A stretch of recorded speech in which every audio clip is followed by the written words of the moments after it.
Amigos televidentes, gracias por estar en nuestra sintonía. Somos su entrevista informativa GenTV Opiniones. María T tiene el día libre. Vamos a conversar este día con el diputado Damián Alegría, quien es de la Asamblea Legislativa, justamente del grupo parlamentario del FMLN, con quien vamos a conversar sobre la coyuntura nacional e internacional, lo que acontece en nuestro país y también fuera de nuestras fronteras, desde el análisis y la perspectiva del diputado Damián Alegría, a quien quiero darle la bienvenida, diputado. Bienvenido, buenas noches. Gracias, buenas noches. Se escapó y se vino a la entrevista porque sabemos que ya está por instalarse la sesión plenaria. Sí, se instaló hace un momento, está en breve debate, pero como el tema es recibir oficialmente la pieza, el requerimiento de la Fiscalía y orientarlo hacia la Comisión de Legislación, que es la que espero yo que se reúna hoy mismo para que revise si cumple con los requisitos y de esa manera pues se pueda arribar a la decisión de crear la comisión especial. Claro, hay diferente trabajo en la Asamblea Legislativa. Usted pertenece a la Comisión de Educación, de Economía, comisiones ad hoc, y también se ha integrado a la comisión especial que se ha conformado para analizar el tema del Tratado de Libre Comercio con Taiwán. Exacto, en esas comisiones estoy ahorita. Perfecto. Quiero iniciar preguntándole, y hemos sabido nosotros y hemos visto a través de los diferentes medios de comunicación sobre esa arremetida en contra del gobierno de Venezuela. Y muchos economistas lo catalogan como también esa agenda mediática que tiene pues Estados Unidos en contra de Venezuela. ¿Cuál es su opinión de lo que acontece en este momento allá en el país suramericano y tras esa proclamación de Juan Guaidó como presidente interino de Venezuela? Bueno, creo que el origen de todo esto es la sed enorme que tiene Estados Unidos por tener control del petróleo del mundo, en la gran carrera por mantener su estatus de primera potencia económica y militar. Desde la campaña, cuando el señor Trump quedó electo, escuchamos pues que él dijo que iban a mantenerse como la primera potencia económica y militar y que no iban a permitir que nadie estuviera por encima de ellos. China es un país que ha avanzado aceleradamente desde los años 70 hasta hoy, hasta convertirse en la segunda potencia económica mundial. Y muchos de los indicadores señalan de que muy pronto va a tener estatus de primera potencia económica, que también tiene una consecuencia en la parte tecnológica, en la parte militar y en otras esferas.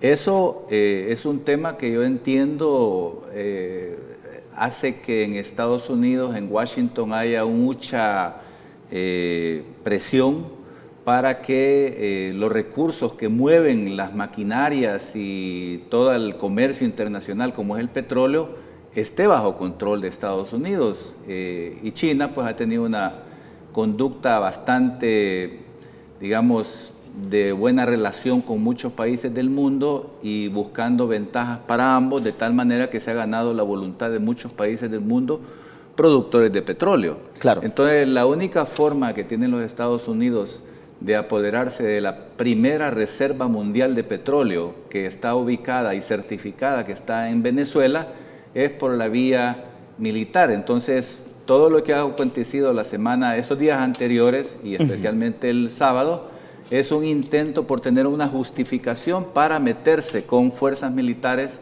a Venezuela y tratar de controlar todo ese petróleo que hay ahí. Pero los argumentos son muy pobres porque primero aparece una persona diciendo que es el presidente encargado. Sucede que ni siquiera la asamblea de la cual es miembro, él mismo se proclama, o sea, no es la asamblea la que le da el nombramiento, sino que él mismo sale a autoproclamarse presidente. Y claro, es la figura que utilizan ahora para generar toda esa imagen de que hay un presidente distinto y que entonces él está pidiendo ayuda y entonces Estados Unidos busca cómo apoyarlo. Pero la realidad es que el proceso electoral del año pasado le dio el mandato a Nicolás Maduro, quien es presidente constitucional de la República, tomó posesión al principio de este año y como tal tiene también el poder y la potestad para que toda la nación, incluyendo la civilidad y el estatuto militar, estén alrededor de él. Y hemos visto que hay una serie de organismos internacionales o de agrupamientos de países que aparentemente le están dando un respaldo a este presidente autoproclamado, pero son grupos también que no tienen una constitución legal, digamos, y su origen está vinculado al no reconocimiento de la Asamblea Constituyente que está estipulada en las leyes de Venezuela. Así que son una reacción a un evento que no es de su satisfacción, y entonces estos países, que son minoría en el mundo, son los que están haciendo todo el bullicio como que lo que hay en Venezuela es una crisis. En realidad no es eso. Una buena cantidad de países, 140 y pico, poco más arriba, han reconocido a Nicolás Maduro como presidente constitucional. Así que eso que pasó el sábado felizmente no terminó en un conflicto. Claro. Los venezolanos han sido muy cuidadosos de no dar pasos que vayan en dirección a la guerra, pero sí están dispuestos a defender su soberanía y su país, y sobre todo los recursos de su país que son para el beneficio de su propio pueblo. Claro, sumado a ese respaldo que brindan muchos estados del mundo, están también esas organizaciones, están también los artistas que están sumando ese respaldo a el gobierno de Nicolás Maduro. Tenemos a Silvio Rodríguez, a Roger Waters, fundador de los Pink Floyd, y cientos de organizaciones que se han solidarizado. ¿Cuál es su opinión al respecto de esta denuncia injerencista que también hace el gobierno de Venezuela en contra de ese ataque que tiene Estados Unidos? Claro, esto es una injerencia y nosotros hemos visto de muchas maneras que hay un intento de encontrar una justificación para que empiece la guerra en Venezuela, pero hay un principio de la geopolítica que si vos querés apoderarte de un país, genera una crisis. Eso es lo que ellos quieren generar que justamente está en Venezuela para apoderarse obviamente de los recursos. Hay que recordar lo que ha pasado en otros países como Irak y otros, donde después de que encontraron una justificación que nunca se comprobó, por ejemplo en Irak decían que habían armas de destrucción masiva, y ese fue el argumento para después hacer la invasión a Irak, terminaron ejecutando a Saddam Hussein y toda esa historia. Nunca encontraron las armas de destrucción masiva y por el contrario tenemos ahí un conflicto que se ha alargado bastante y lleva ya más de 1 millón de víctimas, y eso nosotros no queremos que en América Latina haya una guerra de ese tipo, así que me parece que el apoyo que dan estos artistas a Venezuela es normal. Lo que se quiere es detener la guerra, mantener a nuestro continente como una zona de paz, que es el principio también que estableció la CELAC desde hace mucho tiempo, y que bueno, cualquier persona con sentido común sabe que es lo mejor para que los países se desarrollen. La guerra no es una condición para el desarrollo. La guerra únicamente beneficia al más poderoso que cuando no tiene argumentos simplemente la utiliza como recurso para saquear a los países que tienen estas inmensas riquezas. Claro, y el canciller Jorge Arriaza de Venezuela hace también esa denuncia de esa guerra mediática, como le llaman los especialistas, pero también hacen ese llamado al diálogo, a la paz que hay que tener también con los diferentes sectores allá en Venezuela. ¿Cuál es también esa opinión que tiene usted respecto a esa llamada guerra mediática a la que están sumadas también medios de comunicación internacionales y que están en permanente bombardeo en contra del gobierno de Nicolás Maduro? Ellos también lo denuncian, que es también con el objetivo de apropiarse de los recursos de Venezuela. Sí, la realidad es que el gobierno de Venezuela ha tomado una serie de iniciativas y ha hecho una gran cantidad de propuestas que sirven para conocer que realmente ellos no quieren llegar a un conflicto armado, que quieren resolver la situación principalmente estableciendo un diálogo dentro y entre los venezolanos, pero también a nivel internacional han hecho propuestas interesantes. Por ejemplo, yo supe que el canciller Arriaza se reunió con el mismo, ¿cómo se llama?, el delegado de Estados Unidos que estuvo aquí en Centroamérica antes, no recuerdo el nombre exactamente, pero es este hombre que es acusado de que promovió los escuadrones de la muerte en nuestro país, y que hizo muchas cosas típicas de violación a los derechos humanos. Y era una forma de decir, bueno, si quieren, hablemos, pero pongámonos claro de qué es lo que queremos, pues no hablemos directamente, no a través de terceros. Supe también que Nicolás Maduro había incluso propuesto una elección con Guaidó para ponerse a prueba frente al pueblo. Lo llama también a que pueda hacer una convocatoria de elecciones. Una convocatoria de elecciones, siendo él el presidente constitucional. Él se siente seguro del respaldo popular y en tal condición dice, bueno, si quieren, midámonos frente al pueblo, pues, para ver quién tiene más respaldo popular. Obviamente son iniciativas a las que no han respondido porque saben que llevan las de perder. Pero también hay otro, bueno, ha invitado a una serie de funcionarios de Estados Unidos a que visiten Venezuela, porque la tal crisis que se inventan y que en base a esa dicen que están enviando ayuda humanitaria. No existe esa crisis. Yo veo también publicaciones de otras personas que andan ahí en Venezuela, en distintos lugares, en centros comerciales, en centros recreativos, y lo que uno puede percibir realizando es una sus actividades normales, cotidianas, y no hay ningún exabrupto, no hay ningún problema de temor, de terror en la población sigue trabajando normalmente, pero externamente generan una imagen como que hay una gran crisis. Así que yo creo que ese es un elemento importante que ha sido también retomado por el mismo Nicolás Maduro, invitar a personajes de distintos países a que vayan a ver. Pues. Pero hay un punto adicional que me parece relevante, y es el de que la Cruz Roja Internacional, el Comité Internacional de la Cruz Roja en Colombia, ha dicho que eso que está ocurriendo en el supuesto de que llevan ayuda humanitaria para Venezuela, no se puede calificar como tal, porque la ayuda humanitaria debe cumplir 3 requisitos. Primero es que el canal por medio del cual llega tenga una actitud neutral, no sea parte de ninguno de los sectores que están en pugna. Y aquí vemos claramente que el que está en pugna, está queriendo romper eso, es Guaidó y es Estados Unidos. En segundo lugar, el principio de independencia. Tiene que ser una organización independiente de los poderes la que canalice esa ayuda. El tercer el requisito es el de la imparcialidad. No podemos pensar que Guaidó o que Estados Unidos tiene una actitud imparcial en esto. Así que esa no es ayuda humanitaria. Eso es un mecanismo inventado para llamar la atención, por supuesto con el respaldo mediático de muchos medios dentro y fuera, que hacen sentir como que Venezuela está a punto de morirse y que si no es con esa ayuda no sobrevive.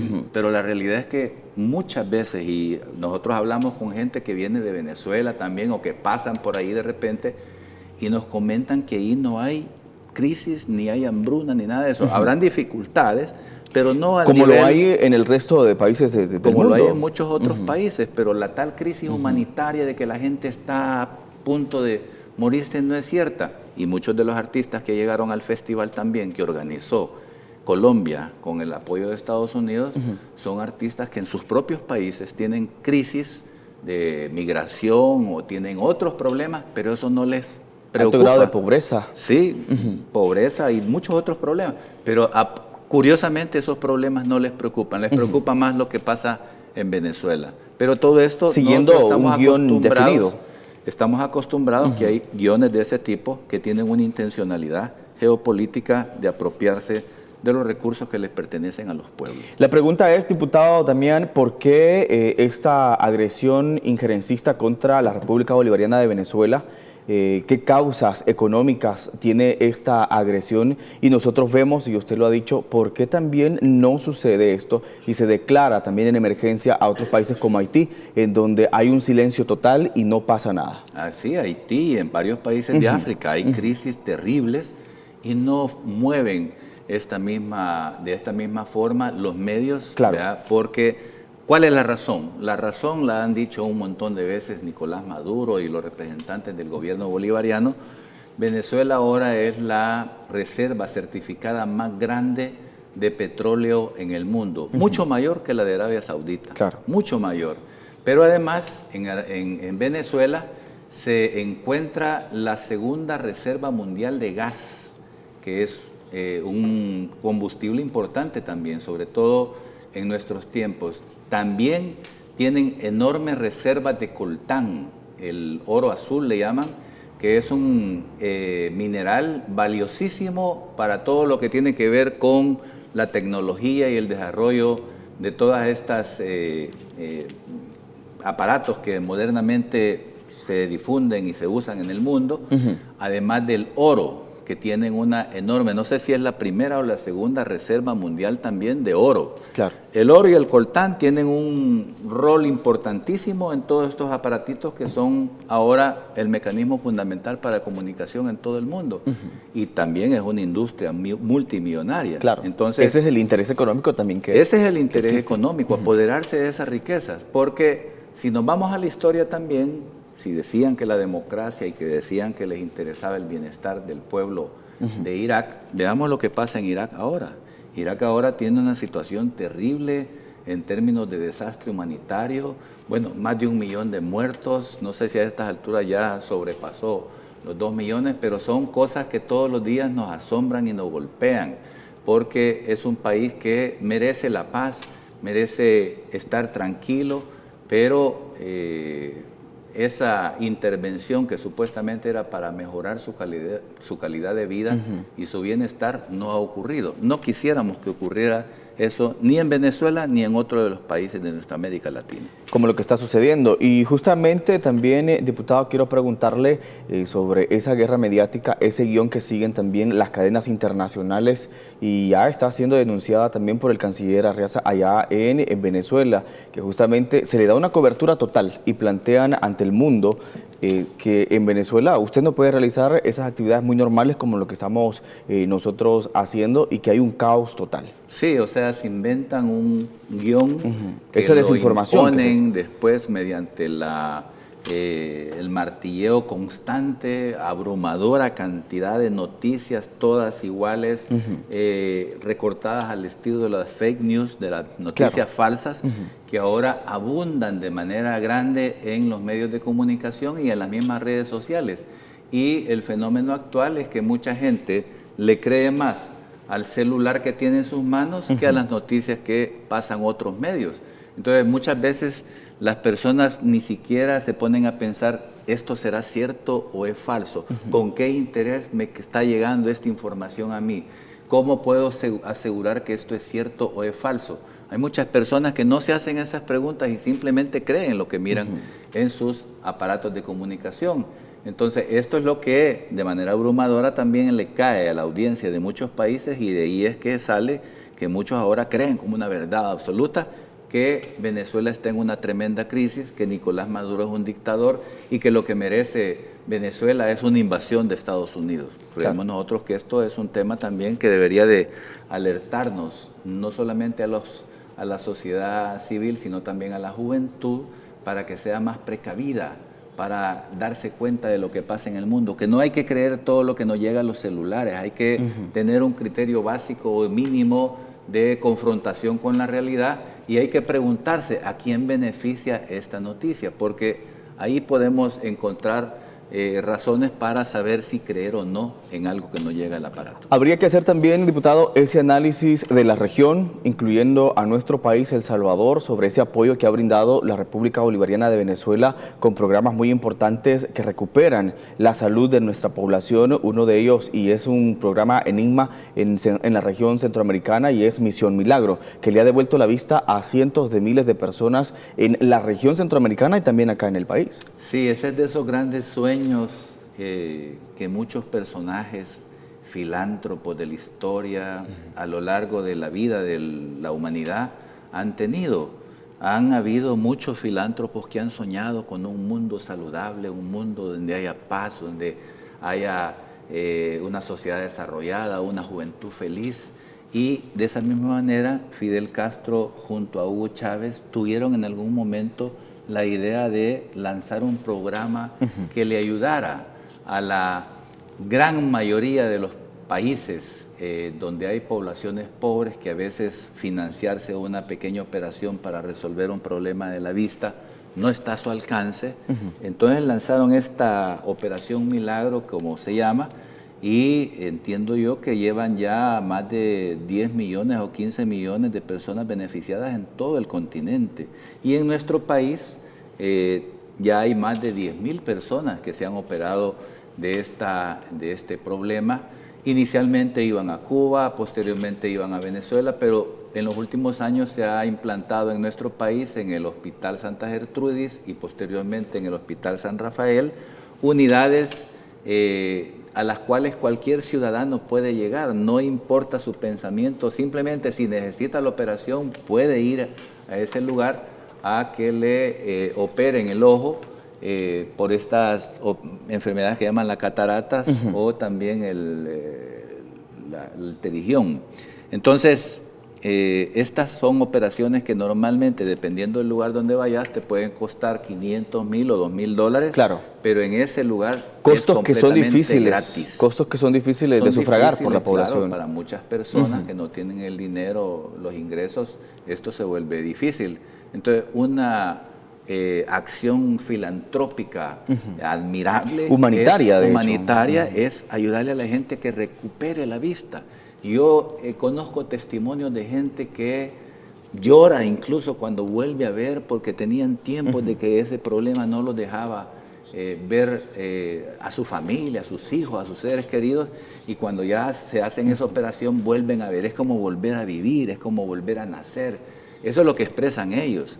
Entonces yo creo que estas son cosas que hay que reconocer también que son muy buenas y viene de gente que está en esta situación como Venezuela, en la que a pesar de tener su gran problema de tensión porque los quieren invadir, les quieren quitar sus recursos naturales, ellos comparten lo que tienen y este tipo de recursos y este tipo de cosas para que los pueblos de América Latina, incluyendo el nuestro, se beneficien. Esto no es lo único.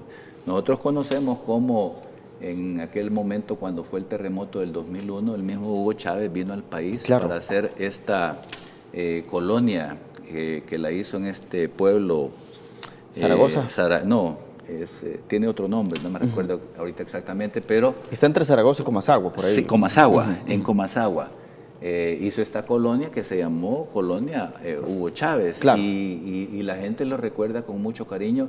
Fue una obra concreta, pero eso, digamos, la construcción también del centro escolar. Una de las primeras del centro escolar, y después ha habido muchas obras más que ya el instrumento Alba Petróleo después sirvió de mecanismo para llevar esta ayuda a muchos municipios donde construyeron escuelas, construyeron puentes, construyeron canchas deportivas y muchas cosas más para beneficiar a la población. Eso es parte también de esa responsabilidad con la región centroamericana de Venezuela. El presidente Nicolás Maduro también daba ese dato, ese número de más de 2,000 médicos graduados a través del programa de becas que ofrece la República Bolivariana de Venezuela.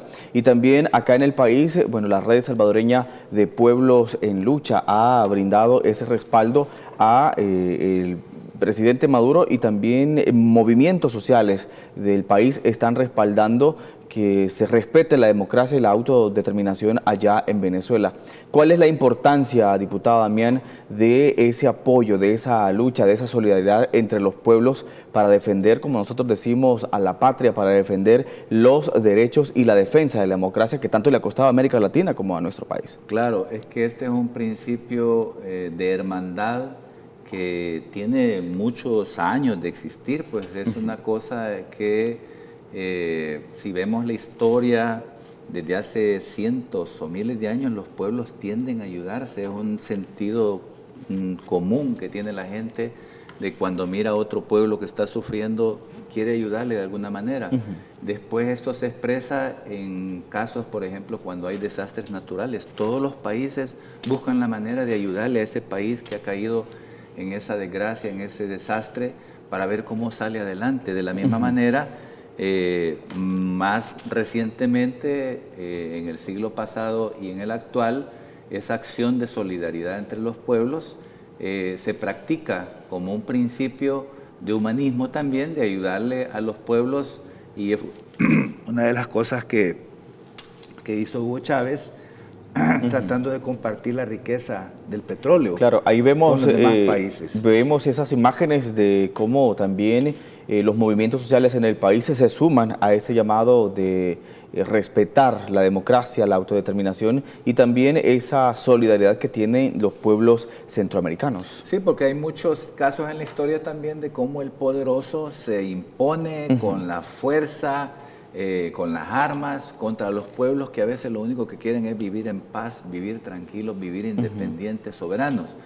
Entonces, ahora tenemos una legislación internacional que pone límites a esas cosas. Por eso es que Estados Unidos ahora tiene que buscar todos esos artificios, todos esos argumentos, todas esas cosas para justificar de alguna manera su invasión a Venezuela, pero no es fácil porque los pueblos también tienen un sentido más desarrollado para entender lo que pasa y en cada país hay acciones de solidaridad con el pueblo que está sufriendo, el país que está siendo amenazado o el país que está a punto de ser atacado por una potencia extranjera que tiene mucho poder militar, pero no tiene la razón.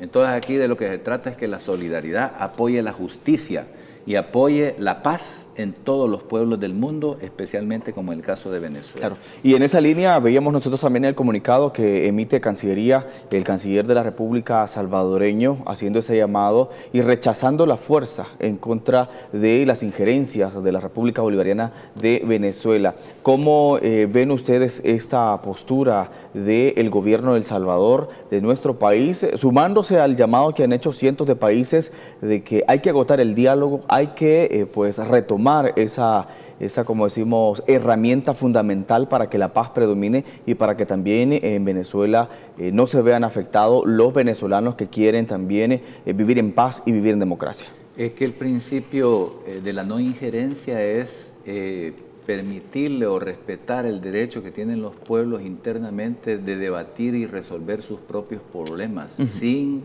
la injerencia de nadie. Eso es algo también que nosotros aquí lo vivimos. Claro. Tuvimos que ir a una guerra en la que perdimos a muchos seres valiosos, a muchas personas valiosas, porque había una intención de aplastar a un movimiento revolucionario que lo que pedía nada más es respeto a los derechos humanos, justicia y que pudiéramos vivir en democracia. Entonces, cuando se formaron este grupo, por ejemplo, de Contadora, el grupo de países donde estaba Venezuela, Colombia, México y España, junto a Panamá, que era simplemente un grupo que decía, dejemos que los salvadoreños resuelvan sus problemas internamente. Al final, con los acuerdos de paz, logramos resolverlo entre nosotros, porque los acuerdos de paz los suscribieron salvadoreños. No hubo ningún extranjero que estuviera en ese documento firmando, ¿verdad? Sino que todos eran salvadoreños, de diferentes opiniones, pero eran salvadoreños. Entonces, de la misma manera, El Salvador ahora practica esa política exterior con otros países. Nosotros debemos de respetar siempre a los demás países y cualquier alteración del orden, cualquier problema interno que haya, debemos siempre apoyar la solución interna sin injerencia, respetando los mecanismos internos de solución de cada país. Claro, vamos a irnos a nuestra primera pausa, diputado. Al regresar, bueno, hemos abordado lo que sucede también en la coyuntura internacional con lo que vive Venezuela, esa injerencia de parte de Estados Unidos. Vamos a nuestra primera pausa. Al regresar vamos a abordar también la coyuntura nacional.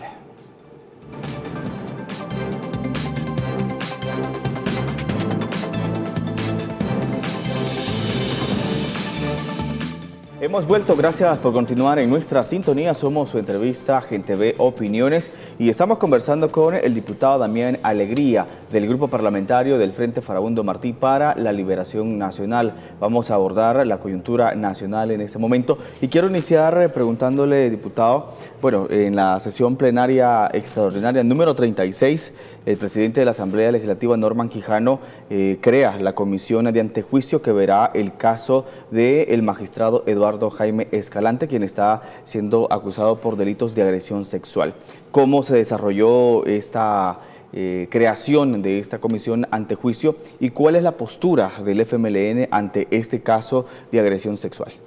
Sí, esta es la sesión plenaria extraordinaria, que es la primera del año, ¿verdad? Pero surgió especialmente por el cuestionamiento que hicieron algunos diputados y diputadas, especialmente de nuestro grupo parlamentario, debido al hecho de que este ilícito de agresión sexual ocurrió el lunes de la semana pasada y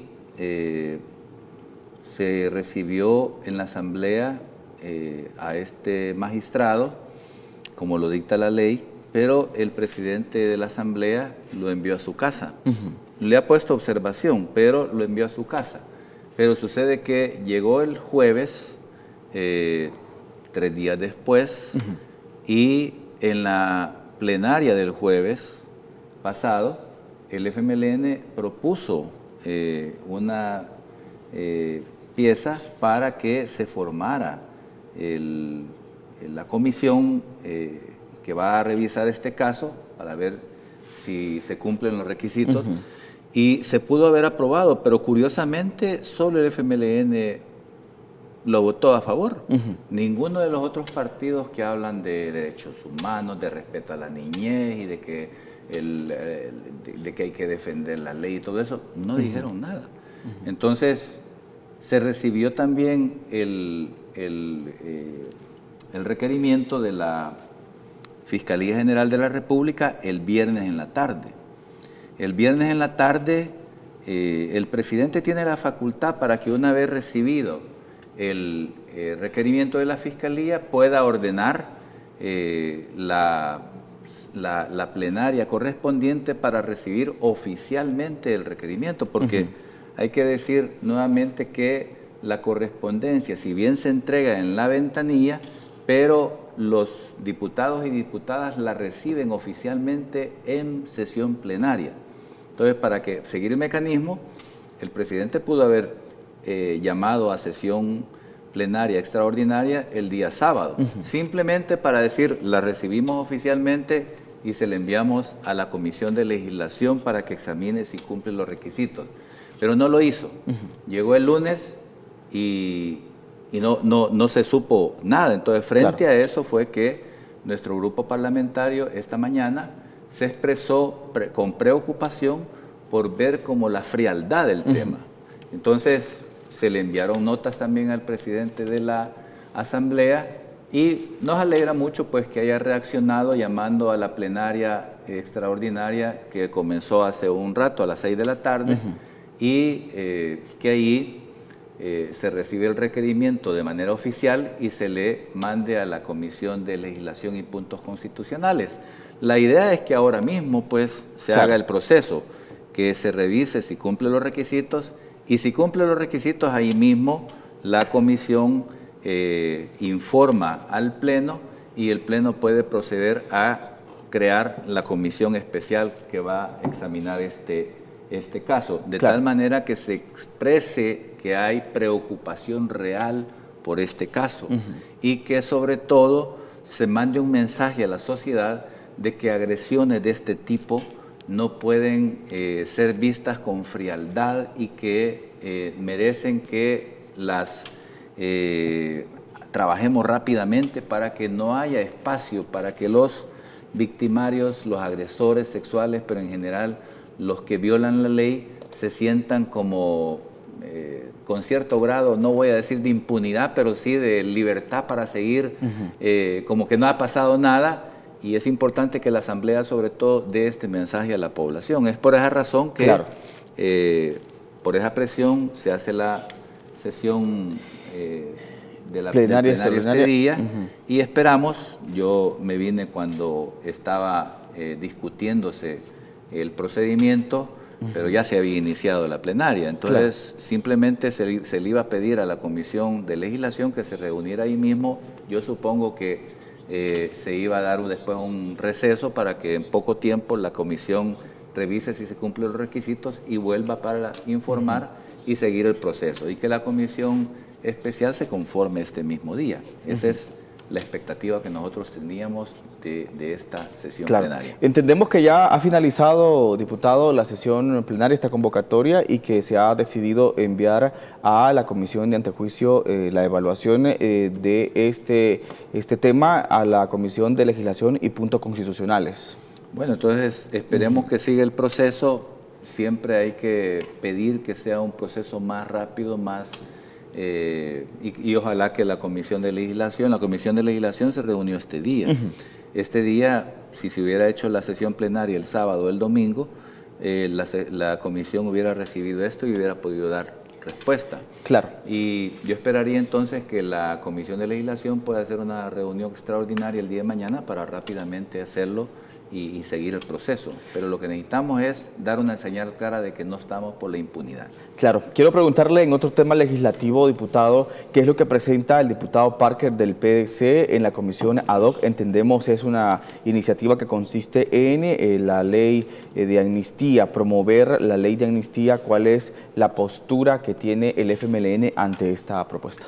Sí, es que este es un tema que ha confundido a mucha gente y yo por eso puse ahí un tuit en el que decía claramente que no existe ley de amnistía actualmente. O sea, nadie ha aprobado ni en comisión ni en el plenario una ley de amnistía. Lo que hay es un papel que compartió el diputado Rodolfo Parker como una idea de él, pues de lo que puede ser, pero él mismo dijo a la hora de presentarlo, es simplemente una idea, ¿verdad? Y ahí se discutió en la comisión ad hoc el martes pasado si esta iba a ser un documento que se iba a mantener bajo confidencialidad o que con alcance restringido, pero en la actualidad y con la democracia que vivimos ahora y sobre todo con el deber que tenemos de legislar de manera transparente, eso es imposible. Decir que un documento en la Asamblea va a ser secreto. Entonces yo mismo le dije a Vargas y a Parker, pues ese documento no puede ser secreto. Aquí no estamos en una reunión secreta, estamos en una reunión de la comisión ad hoc que va a estudiar las implicaciones de la derogación de la ley de amnistía y aquí mismo están los medios de comunicación viendo esta comisión. Entonces ese documento va a ser difundido, pero sucede que no ha entrado por la vía oficial a la Asamblea. Simplemente el diputado Parker llevaba copias y le dio una a cada uno. Por supuesto, después los medios han conocido el documento, cada quien es libre de pensar lo que quiera sobre esto, si le parece o no le parece, pero nosotros, la posición del FMLN es que eso no es ni un expediente, ni es tampoco una pieza de correspondencia, es simplemente un papel que compartió el diputado Parker. Ya lo ha hecho en otras ocasiones, en otras comisiones también, el diputado que lleva un papel y dice, miren, yo tengo estas ideas, se las voy a compartir. Pero es importante aclararlo porque esta misma mañana yo estuve viendo incluso unos editoriales que hicieron algunas organizaciones donde decían que condenaban la ley de amnistía. Yo les decía, no existe ley de amnistía, eso no se ha aprobado. Y me la mandaron incluso diciéndome, aquí está. Como que yo no sabía lo que estaba pasando. Y yo estoy parte de esa comisión y les puedo decir de manera contundente, clara y claramente que no existe ninguna ley de amnistía. Lo que existe es ese papel que fue propuesto por el diputado Parker. Ahora, nuestra posición es que nosotros debemos de legislar en este tema junto a las víctimas. Las víctimas han propuesto ya una ley de reparación a las víctimas. Posiblemente hay que agregarles algo de ley transicional.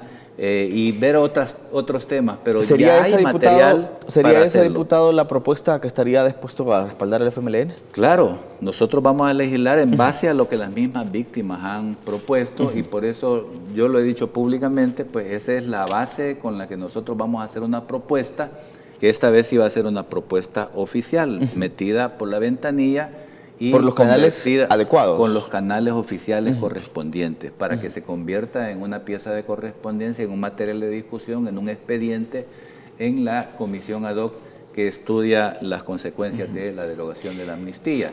Y tenemos, por supuesto, tiempo limitado para discutir y debatir sobre este tema. Tenemos un límite del 13, creo, de julio. Pero yo creo que si hay voluntad de todos los partidos, vamos a llegar a un resultado. Y si no hay voluntad, pues los partidos que no tengan esa voluntad van a quedar expuestos a la opinión pública. Pero el FMLN lo que quiere es una ley que no voy a decir el nombre porque puede variar, ¿verdad? Porque no es tampoco una ley de reconciliación. Creo que tiene que tener más el acento sobre el tema de la reparación, el tema de justicia, de verdad, y de no repetición. Eso es lo fundamental. Eso es lo que debe contener. Garantías de no repetición, porque todos cuando examinamos la historia y vemos lo que pasó en tiempo de la guerra civil, ocurrieron crímenes horrendos y no queremos que eso vuelva a ocurrir. Así que las garantías de no repetición son fundamentales y eso debe quedar establecido en el resultado final que se construya en esta comisión ad hoc. Claro, ahí está la aclaración sobre este tema que también ha estado en la coyuntura nacional. Vamos a irnos, diputado, a nuestra tercera pausa, pero le dejo la perspectiva al regresar. Vamos a hablar también sobre la comisión que se ha creado para dar relación a ese estudio con el Tratado de Libre Comercio con Taiwán, de la cual también usted es parte de esa comisión, diputado. Ya regresamos. Bueno, gracias.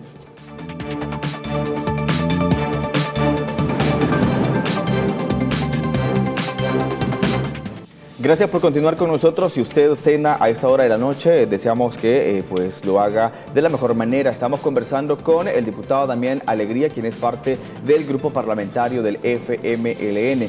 Quiero preguntarle, diputado, sobre esta instalación que ha tenido hoy la Comisión Especial que dará estudio a la relación del Tratado de Libre Comercio con Taiwán. Sí, esta comisión se creó el jueves para estudiar la supuesta, denuncia del Tratado de Libre Comercio con Taiwán. Bueno, nosotros estamos claros que en la estructura del Estado de El Salvador, en la actualidad, existen 3 órganos del Estado que son independientes entre sí. El artículo 86 de la Constitución de la República dice: los 3 órganos del Estado son independientes. Deben de colaborar entre sí, por supuesto, pero cuando hablamos de que son independientes significa que no se pueden estar interfiriendo o condicionando uno a otro, sino que a la Asamblea le corresponde crear, reformar, derogar leyes y al Ejecutivo le corresponde ejecutar las obras que están planteadas en el presupuesto nacional, abordando cada una de las tareas que tiene cada ministerio y la política exterior. La política exterior es una función del Ejecutivo y la parte del órgano judicial pues ya la sabemos, ¿verdad? Pero me refiero a esto porque ahora hay una intención de interferir en las funciones del órgano ejecutivo por parte del órgano legislativo a partir de esa propuesta. Pero es bien curioso que ocurre lo siguiente. Por la fracción de Arena. Por la fracción de Arena, sí. Pero es bien curioso que la misma persona que pone una pieza de correspondencia para hacer una reforma constitucional que le permita a la Asamblea Legislativa darle el paso final a la denuncia de cualquier tratado comercial, sea la misma persona que promueve la creación de esta comisión. Porque entonces yo le diría, bueno, estamos con la idea de que debe hacerse la reforma para que entonces sí el órgano legislativo pueda tener una participación en la finalización de los tratados de libre comercio, o estamos frente a una función legislativa de que debe, desde ya, hacer ese papel. Lo siento contradictorio, porque en una dice, todavía no está establecido en la Constitución, entonces por eso pedimos la reforma, pero en la otra posición está diciendo, no, ya tenemos que hacer esa participación, de tener esa función en la parte final de la denuncia del Tratado de Libre Comercio con Taiwán. Entonces, esta es una digresión nada más acerca de si corresponde o no, y por eso mi propuesta en la comisión fue que escucháramos primero a los constitucionalistas. Claro. Pueden llegar constitucionalistas de varios corrientes de pensamiento para dar su opinión, pero ellos tienen que vincular o tienen que limitarse a establecer lo que dice la Constitución, 3 órganos de gobierno independiente. Entonces, ¿qué pasaría, diputada, entonces si los constitucionalistas que puedan participar en esta comisión instalada toman esa resolución y dicen que no hay jurisdicción de la Asamblea Legislativa ante este tema? Yo no descarto que alguno de ellos diga eso, pero habrá otros que van a decir algo diferente, porque textualmente la Constitución dice que los 3 órganos son independientes. Claro. Entonces, cuando vos te vas al concepto de independencia quiere decir que cada quien hace las cosas que le corresponden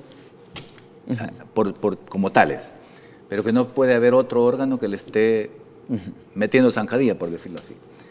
Pero la otra cosa es que como aquí se trata de ver hasta el origen, y entonces nosotros podemos irnos al origen también, y muchos han mencionado que hay que ver lo que pasó en la OMC. Sucede que en la OMC Taiwán no está, y en Naciones Unidas Taiwán no está como país, sino que está como territorio.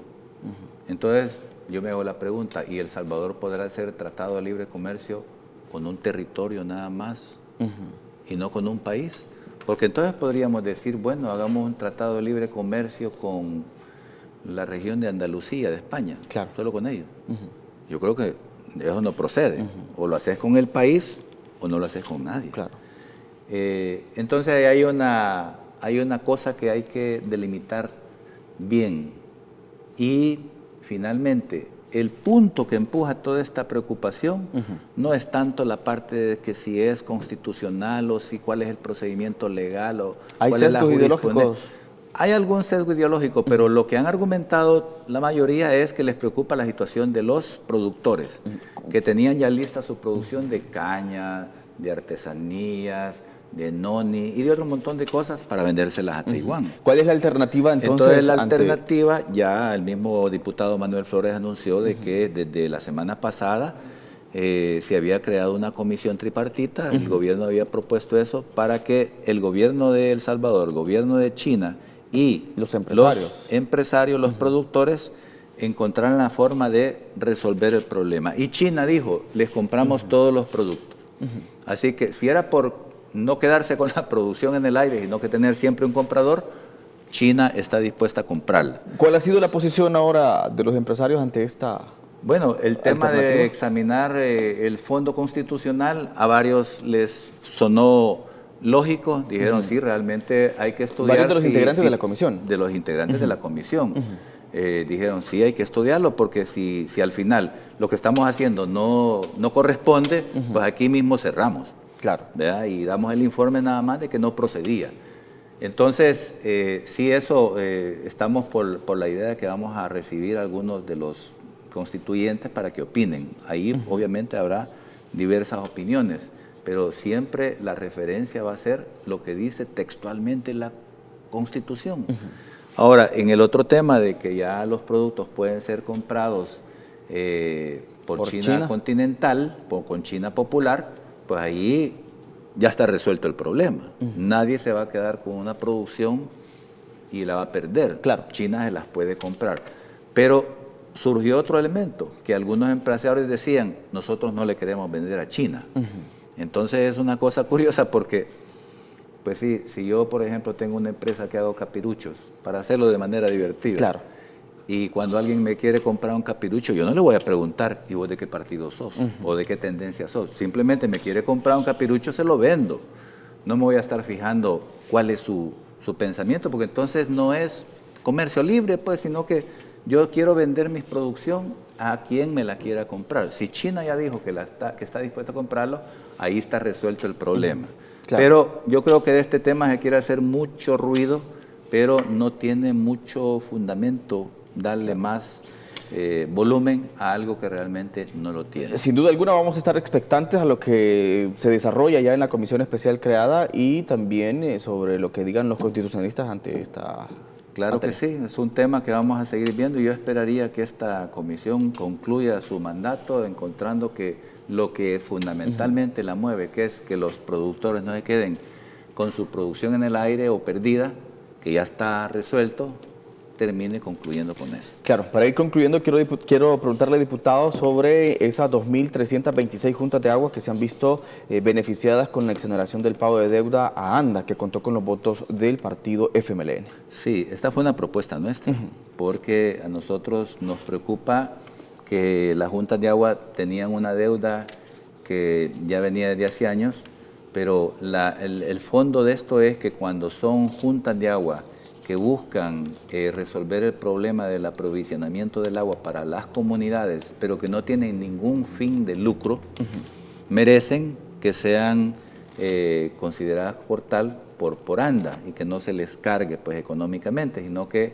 tengan libre de ese gravamen. Entonces, eso era una cosa que ya habíamos propuesto hace varios meses y afortunadamente pues cuando se discutió en la Comisión de Economía se hizo una revisión y se pidió otra vez opinión a ANDA y ANDA dijo prácticamente lo que están planteando es correcto, ¿verdad? Y eso aplica para las juntas que existen ahora y para las juntas de agua que se puedan crear en el futuro. Lo único que se necesita es que cada junta de agua vaya a ANDA y solicite que se le reconozca como una entidad que no tiene fines de lucro.